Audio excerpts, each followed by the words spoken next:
What's going on YouTube and Facebook, man? Welcome back to Man Down Sports, man. As you can see from the thumbnail, got to have this conversation and react to the interview that Taylor Rooks did with Jayson Tatum.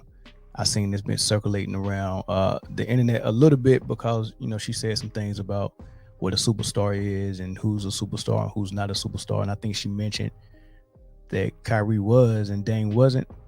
So I'm going to play her commentary on that, that conversation she was having with Jayson Tatum. It's on her podcast. I can't remember the name of it, so I can't even really reference it, but maybe I'll throw the link in the description if you want to see the full thing. But I will play what she said. I'll come back with some commentary, and then you want to wait to the end of this video because I'm going to reveal who I think the active NBA superstars are, and I'm going to tell you why. I'm going to give you my criteria on what I look at for superstars. But before I even play that video and start giving my commentary, make sure you subscribe, make sure you hit that likes or that thumbs up button, and that notification bell as well, and finish the conversation in the comment section once this video is done. But without further ado, let me go ahead and play you Taylor Rooks' conversation with Jayson Tatum on superstars. So what is it? How do you, because everybody has a different definition of what a superstar is. For sure. Some people say there's a list of 6. Some people have a list of 12. And so how would you define what a superstar is? I think that there aren't that many superstars. How many are there? I'm kind of in that. I would say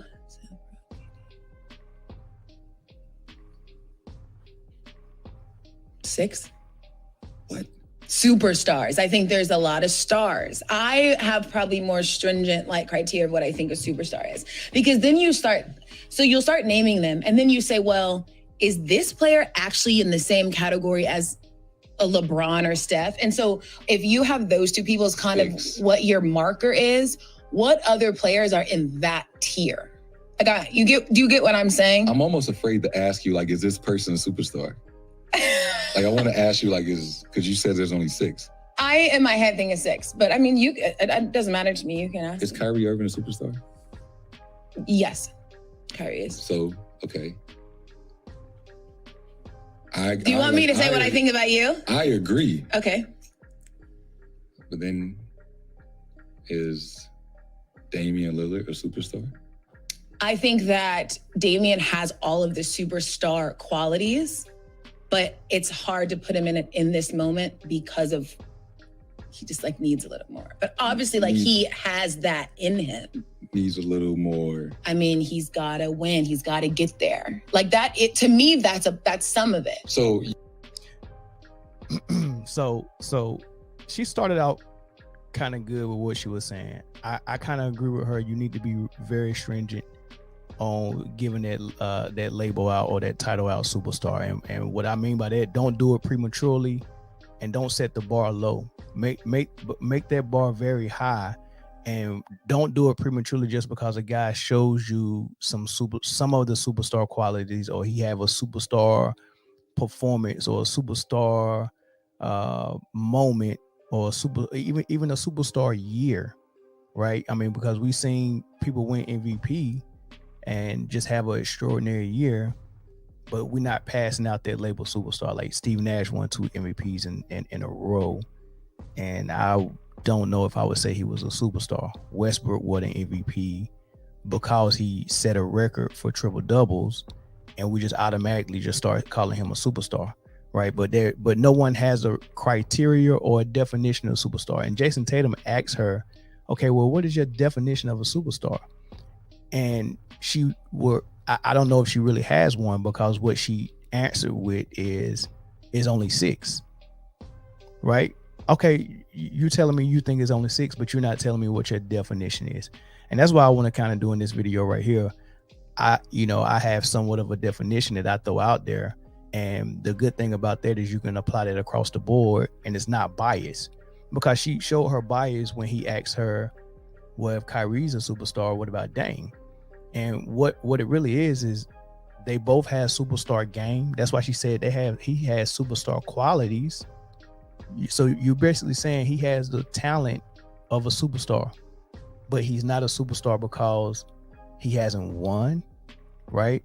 and Kyrie won, but he won as a number 2, right? So I can't give you credit for what you did as a number 2, unless it's it's special circumstances. I get more to that toward the end once I reveal my list. But I just wanted to point those things out on what she said. First and foremost, I kind of agree with her that it's, she said 6. I'm more closer to the 10 range. So between 6 and 10, I'm with it. And what I really agree with her about her 6 is that my definition, you have to prove that you meet this criteria, and it's only 5 guys who've proven it according to my definition, right? But there's another 5 guys who would have proven it, in my opinion, if certain circumstances didn't happen to prevent it. And by those circumstances, I describe a little bit later. All right, so my definition of a superstar is, number 1, this is a criteria you have to have.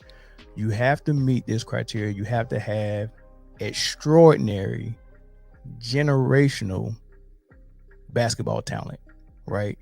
And you have to master your craft, right? So incomplete player with exceptions. There's always, every rule, there's always 1 or 2 exceptions, right? So I tell you the exceptions once I reveal my list, but you have to have extraordinary basketball talent and generational basketball talent. You have to be a great player, and you have to master your craft. And there are players who have extraordinary talent and who has that generational talent, or have shown that they have it, but there's something lacking, maybe mentally or as far as their work ethic, that is kind of stunted their growth a little bit, that prevents them from maxing it out and really proving that you are a superstar. And like, those players to me are like, I say Anthony Davis. As great as he has that extraordinary talent. He has that generational talent. He is a generational talent. However, I wouldn't quite say he's mastered his craft, right? I wouldn't say he's mastered his craft for a couple of reasons. And let me finish my definition before I go into all of those.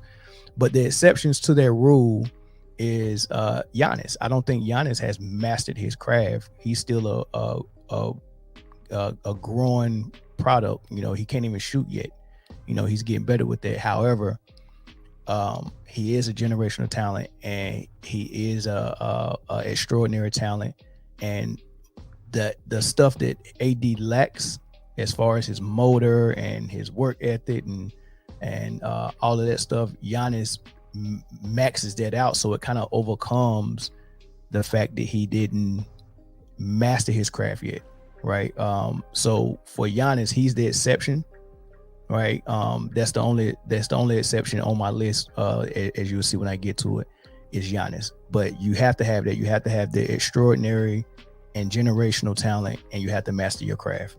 And that means not being an incomplete player and not being a one-dimensional player. Like, and that's why I said Giannis hasn't mastered it yet, because he is still a little bit one-dimensional, where he's getting most of his points going downhill with a head full of steam with the ball in his hand.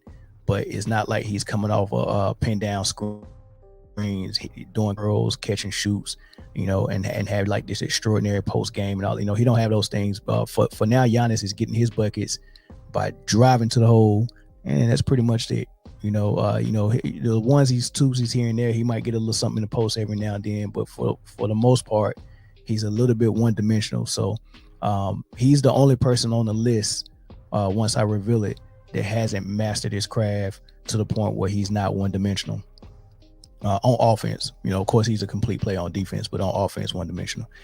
So not only do you have to have that extraordinary generational talent and master your craft, you also have to be a proven number 1. And by number 1, I mean, I don't want to say number 1 scoring option, but just the number 1 guy that's carrying the franchise. You have to be a proven, right?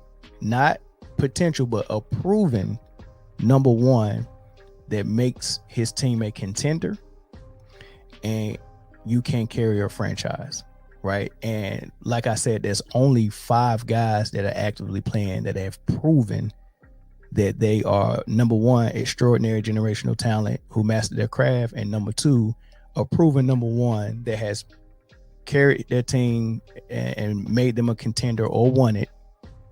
All right. And also carries the franchise, right? And I'll reveal those players once I get to that. But here's the fool's gold, right? Here's some fool's gold. Some people put up superstar numbers and they fool you into thinking they're a superstar, and like some media members and analysts would give them the title too soon. Like what Zion did his second year, where he was, I don't know. I think he was his field goal percentage was like 60%, and nobody had done it since Shaq. And, he was doing all these other extraordinary things, and he put up superstar like numbers. So people was almost giving Zion superstar status way too premature, right? Westbrook had a superstar season where he won MVP with those triple doubles, and people gave him superstar. But now look at them with the egg on their face. You give a guy with an incomplete game, who was one dimensional, who didn't master his craft, who couldn't really carry a team as a number one to be a contender, right? He didn't meet those things that I talked about, right?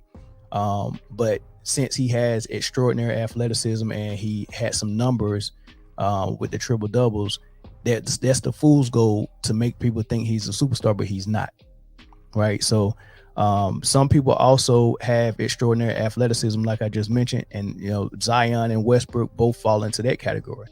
So they have two of the fool's gold category: extraordinary athleticism, which makes for great highlights, makes for great exposure, right? And then they put up some godlike numbers, due to some circumstances, right? And that makes people think they're a superstar. They're not. Some people have superstar moments or a season, right? Some people have superstar popularity, right? Zion is popular. Westbrook is popular. Some people are trending up to superstar. I think people like Jayson Tatum. I think people like Brandon Ingram. I think people like Luka Doncic are all trending up to superstardom. They're not there yet. They're trending up though, right? They got next. And some people are trending down, right? I think James Harden, due to his injury, he don't have he's not going to be able to carry a team as a number one anymore. Once you lose that status, you start trending down. I think CP3 used to be a superstar, but due to age, is trending down. So the CP3s and the James Harden, they're trending down. Luka, Jayson Tatum, they're trending up to superstardom. So they're caught in that middle, right? So you see where they fall on my list. And that's the fool's gold, right? So now let's get to my list of only 10 guys who are actively right now superstars. And even though I said James Harden is trending down, I still think I would consider him a superstar. He meet those criteria. Carrying the Rockets as a number one, making them a contender. And the circumstances why he never made it to the finals or maybe won the finals is because he lost to the champs. He lost to a super team. He lost to Kevin Durant and Steph Curry, Klay Thompson, right? So he lost to a super team that he had down. I want to say they had them down 3-2, right? So they had them down 3-2, took them to a game 7, and they crapped the bed, So that unusual circumstances is the reason why he's an exception to the rule, where I say that you need to be a proven number one. And I think James Harden didn't get a chance to prove as a number one that he can win it, or at least get to the finals. But those circumstances, because if you make it to the conference final and you lose to the team that end up winning the finals, you get what I'm saying? I think I can make an exception for that. So James Harden, exception. Joel Embiid, superstar. He meets the criteria. The exception to the rule as far as proving as a number one that you can contend, make your team a contender, or get to the finals. The injuries keep messing with them. All right. Circumstances like Joel getting injured. He got injured this year. He got injured last year. Then Ben Simmons had the issue he had, and then this, also this year he lost his number 2 with Ben Simmons, and the number 2 that came, James Harden, his leg wasn't even healed enough for him to be able to help them. So there's always some circumstances that's messing with them, but I think Joel Embiid has the ability to prove that in the near future. He just haven't had a chance to prove it. Kyrie Irving, you can say what you want about Kyrie Irving. A lot of people want to take him off that superstardom totem pole, but he definitely has the talent. He's definitely an extraordinary and generational talent. He definitely mastered his craft, so he got that down pat. What has he done as a number 1? Of course, he won it with LeBron and the Cavs as a number 2, so we can't count that. So the only thing we had, and of course, being in Brooklyn behind KD, he's also number 2. The only sample size we have for Kyrie Irving as a number 1 is what he did in Boston, and we can't just turn out a blind eye to what he did in Boston. He showed up in Boston. It's the clear-cut number 1. His number 2 was Gordon Hayward. First game of the season, Gordon Hayward gets injured. So now he has a number 2 who is a rookie, Jayson Tatum, and a second-year player, Jaylen Brown. That's his number 2 and his number 3. He got to find who his number 2 is going to be out of all those guys. And what did he do? They started out 0-2, and then they go on a 9-game win streak, and then they go on more wins. And lo and behold, before the All-Star break, Kyrie Irving got Boston with one of the best 2 records in the league, and he's in the MVP discussion, right? Then he found out, I got to shut it down for the season because my knee is not holding up like I thought it would, and I got to go ahead and get this surgery done. So that team was going to be a success.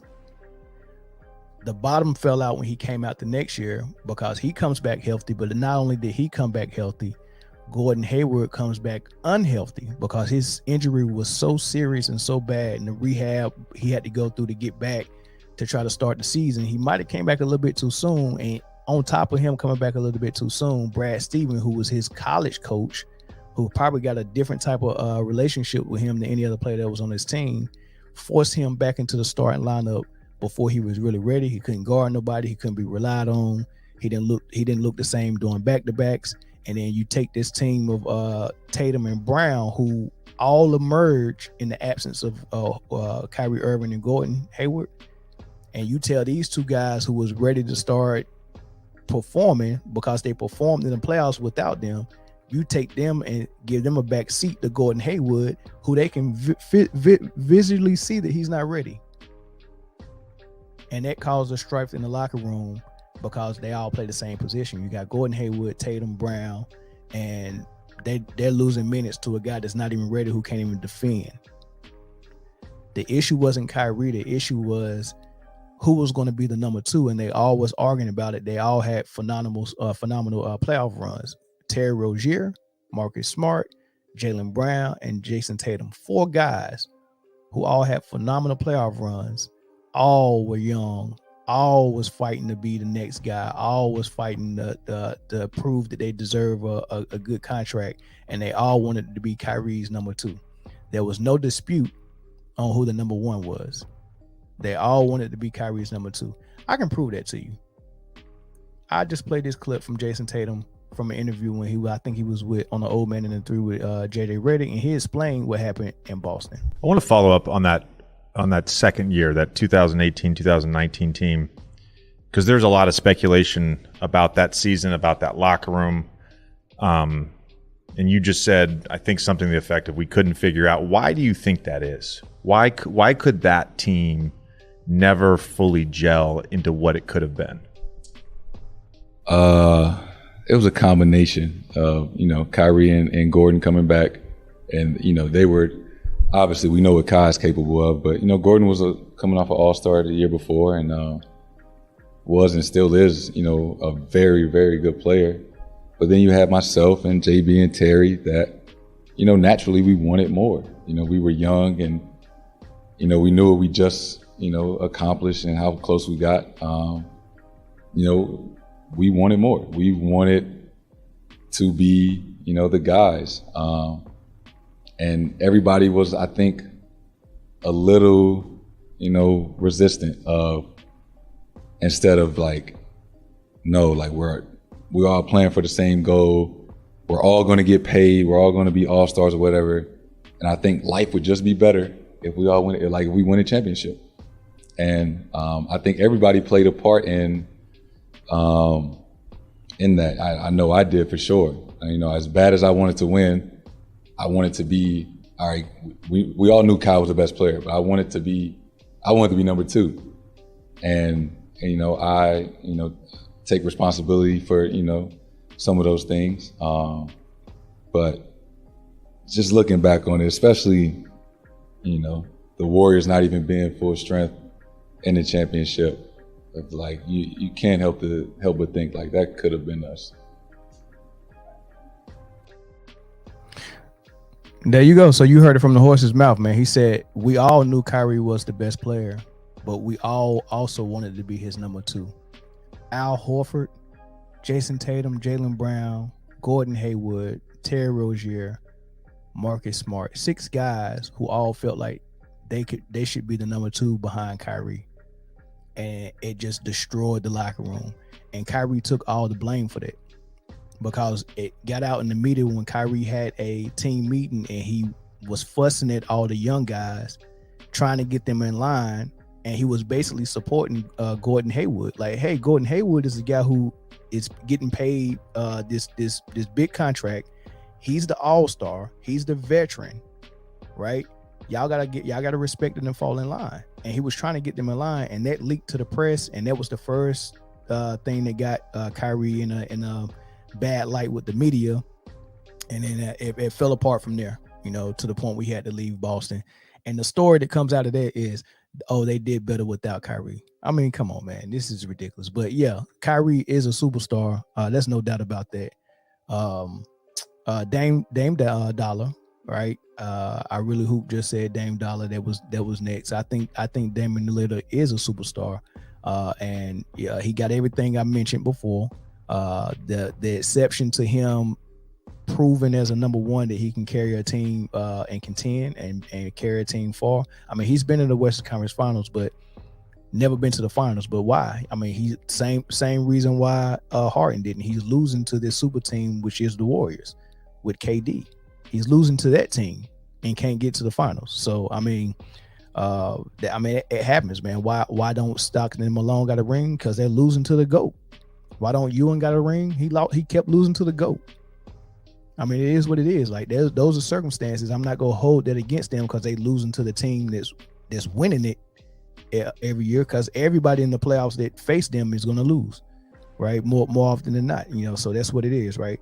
And Jokic would be the 5th guy that I think has all those things, but need that exception placed on him, where he hasn't proven that he can get them over the hump and be a contender and get to the finals and all that stuff. Jokic is the other guy. And then these 5 guys after that are the ones who have proven. They've proven there's no more question. They have the extraordinary talent. They are a generational talent. They have mastered their craft. They have proven they could win as a number 1. They have proven they can carry a franchise, and that's LeBron, Kevin Durant, Giannis, Steph, and Kawhi Leonard. Those are the 5 guys who have proven everything, who has earned that title as superstar, who has proven it. And that's why I was saying Taylor Rooks is actually more right than she knows, right? She said she can only think of 6. I got you 5 that has proven it. So I'm closer to Taylor Rooks, but I'm counting 10 superstars because it's 5 other guys who haven't proven everything. But I think if they had the opportunity without unusual circumstances happen, like injury or facing the team who go on to win the finals, I think they would have had a chance to prove everyone that they are that. So there is another list of guys who are either trending up or trending down, guys who got some of the qualities, but not all of them. Like, say, for instance, Jimmy Butler has proven that he can, as a number 1, carry a team to the finals. In the bubble, he did that, but he doesn't have that extraordinary and generational talent for me to put him on that superstar status. He's just an all-star. He's a star. He's a star and all-star is the same to me, right? So Jimmy Butler, yeah, he doesn't have that talent, and he knows that. But PG-13, I think he has that talent. But as a number one, I can't really give him credit for a lot. I mean, as a number one for the Pacers, he did have an extraordinary superstar type year. That's the fool's gold I was talking about earlier. You can have a superstar moment, superstar moments, or a superstar season, but still not be a superstar. And I think for PG-13, he's so close. I mean, he's got the talent. He's kind of in the same boat with AD. He's got everything. It's just something not quite there, right? So so PG-13, Luka. Luka is a product of circumstance in a positive way, where his numbers, that's the fool's gold that I was talking about. Some people put up superstar numbers. Luka's numbers is like 27, 8 and 8, right? But when you're a good player, when you're a generational talent like Luka, and you give me a team and say, I'm going to give you every important role on offense, and everyone else on your team is just going to stand and watch you play, right? You have no choice but to put up huge numbers. And the guys that I've witnessed do that is Westbrook with OKC, Harden with the Rockets, and Luka with the Dallas Mavericks. I don't have a lot of respect for that offensive philosophy when you tell everyone on your team, we're going to give the ball to the best player. All right, let me back up. Put it this way. On offense, there's three very important roles. One is the role of the point guard, because the point guard job is to get everyone on the team, especially the guys who can't get their own shot. You got to get them good looks at a open shot or a high percentage shot. That's and then you have to get your team in the offense, right? You have to get the right guys the ball at the right time. If you notice someone is hot, you notice someone got a mismatch. These are all the jobs of a point guard. And then he has to also be someone that is capable to get his own shot whenever whenever the opportunity comes. Not the opportunity, but whenever you deem it necessary for you to go get your own shot. And people who are really good at this is CP3, Rondo, Tony Parker. Those guys, they can score it, but they're legit point guards and know that, hey, this guy Garnett or this guy Ray Allen or this guy Paul Pierce is the guy that needs to get the shots. But if I see a mismatch or a hole or opening, I got to make myself a threat too. I can go get the shot, right? Those are what point guards do. CP3, Rondo, Tony Parker, and even Draymond Green. He's not a point guard, but that's his role on the Golden State offense. I got to get Clay, Steph, and all these other shooters buckets, and KD when he was there. But at any given moment, I can sneak in the back door, or I can fake that handoff or that dribble handoff and just keep going to the rim. I can take it coast to coast off a rebound. Those are the roles of those guys, right? So that's an important role in the offense, right? They're not usually your best scorers because they're trying to set your best scores up. The other role is the primary scorer. The primary scorer is the guy, I'm off the ball, I'm letting my point guard set everything up. He knows to come to me and when to come to me, or I can go call and go get it, whatever, but we go let him run this offense. I'm going to score within this offense because that's how good of a player I am. You can put an offense in like the triangle or whatever pop run or whatever Steve Kerr run. You can put that offense in for everybody else. And I can fit in as the best player and get my shot without having the ball, right? I'm the primary scorer, but if I want the ball and I need an ISO situation, I can do that. Kevin Durant did that in Steve Kerr's offense, right? That's what the primary scorer is supposed to do, right? It's not ideal for your point guard to be your primary scorer. You just not go find a lot of teams that won like that, right? All right, so that's two roles, right? And then that third role is usually the Robin. The Robin is, hey, if the primary scorer is off a little bit, I can step in and pick my scoring up. But usually I'm the second best scorer, and I'm not really I'm not really the guy that we're running the offense through. But if the Batman is struggling, I can come in and take that off. I can do that, right? That's usually what the primary roles are in the offense. The situation with Luka, Westbrook, Harden, right, and even LeBron a little bit when he was with Cleveland, is the fact that they wrap all three of those roles into one guy. Luka is doing all of that. He's the primary ball handler and the point guard. They're supposed to get everyone their shots, but he's also the primary scorer, right? And he's actually the primary and the secondary scorer. It's just like everyone is just standing there waiting for a pass from Luka. So I explained all that is because there's no way Luka doesn't get those numbers, because the offense they run, you're going to get those numbers. It's just Lucas is just going to go get those numbers, period. When you're the only person that is allowed to assist a person in your offense, you should have between 8 and 10 assists. When you're the person that is got the green light and is getting 20, 25, 30 shots up a night, you should have 30 points. And then when you are the person who is asked to do the least amount of work on defense because you can't play defense and you're out of shape, and everyone else on the team is guarding the primary scorers, and all of you doing is playing off the ball on probably the person that's going to do the least with the ball, you should have 7 to 8 rebounds. You're the person that's freelancing. You're playing free safety on defense.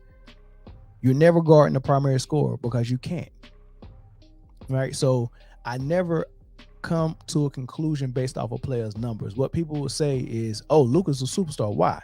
28, 8, and 8. And I'm supposed to be like, oh, he got 28, 8, and 8, so that makes him a superstar. Not by my criteria. He has 28, 8, and 8 because of the offense they run.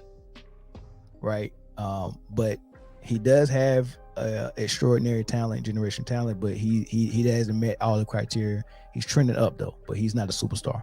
He's not. Yeah, so Jayson Tatum, Brandon Ingram, Ja Morant, DeMar DeRozan, Levine, Zion, AD, Devin Booker, CP3, LaMelo. Those are all the guys who are all-star players. Some of them will be superstars in the near future. Some of them used to be superstars, but due to age and injury, they're not anymore. That's that list. And that's pretty, the easy way to do this is just take the East and West All-Stars. It's 12 on each team. That's 24 guys. When you look at my list, it's about 24 guys, right? Just take the All-Stars and then narrow it down, the cream of the crop of the All-Stars, get it down to 10 guys, and those are your superstars.